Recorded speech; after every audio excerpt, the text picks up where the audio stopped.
इस वीडियो में हम समझेंगे effect of change of temperature. हम सब ये जानते हैं कि वाटर 3 स्टेट में एग्जिस्ट करता है। Solid as ice, liquid as water और गैस एज वाटर वेपर। क्या आप जानते हैं कि जब भी कोई सब्सटेंस अपनी स्टेट चेंज करता है तब उस सब्सटेंस के इनसाइड क्या होता है? आइए समझते हैं किसी सब्सटेंस का स्टेट कैसे चेंज होता है।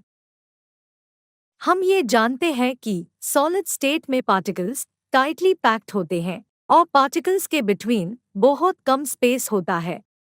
इस सिचुएशन में पार्टिकल्स की काइनेटिक एनर्जी बहुत कम होती है या फिर ऑलमोस्ट नेग्लिजिबल होती है। काइनेटिक एनर्जी वो एनर्जी होती है जो कि पार्टिकल या ऑब्जेक्ट के मोशन के कारण क्रिएट होती है। आइस के केस में वाटर के पार्टिकल्स एक दूसरे के बहुत पास होते हैं और टाइटली पैक्ड होते हैं, इसलिए आइस सॉलिड की प्रॉपर्टीज को शो करता है। या हम कह सकते हैं आइस सॉलिड की फॉर्म में एग्जिस्ट करता है।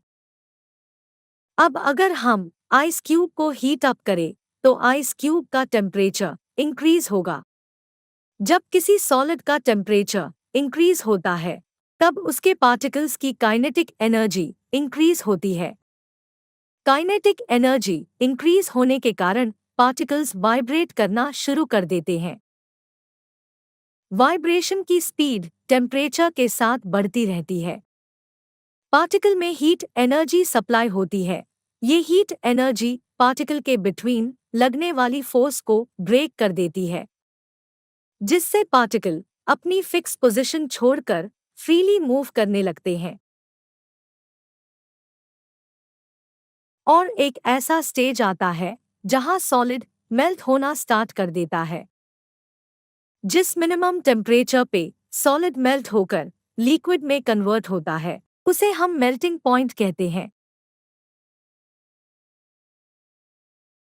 सॉलिड के लिक्विड में कन्वर्ट होने के बाद अगर हम हीट सप्लाई कंटिन्यू देते रहें, लिक्विड स्टेट में एक सर्टेन टाइम तक कोई चेंज नहीं होता। हीट एनर्जी से पार्टिकल्स में काइनेटिक एनर्जी बढ़ती रहती है और साथ ही पार्टिकल स्पीड भी इंक्रीज होती है।